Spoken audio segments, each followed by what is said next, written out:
কক্সবাজারে আসলে এরকম ঝিনুক অহরহ দেখা যায়। ঝিনুক, শামুক এই টাইপের জিনিসগুলো তো প্রত্যেকটা দোকানে দোকানেই থাকে।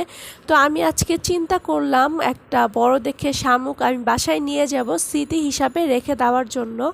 ঘর সাজানোর অনেক কিছুই ছিল, সব কিছুই শালমুকের তৈরি করা। তো এগুলো দেখতে অনেক বেশি সুন্দর লাগছিল, কিন্তু আমার কাছে মনে হচ্ছিল যে কয়েকদিন পরে কালো হয়ে যেতে পারে। এখানে আমি কিছু শামুক দেখছিলাম, কত সুন্দর সুন্দর শামুক, তাই না? এগুলো চাইলে চাবির রিং হিসাবেও ইউজ করা যাবে, তাদেরকে বললে তারা চাবির রিং সাথে লাগিয়ে দেয়। তো প্রত্যেকটা শামুকই অনেক বেশি সুন্দর। আমি অনেকগুলো শামুক কুড়িয়েও পেয়েছি সমুদ্রের কাছ থেকে।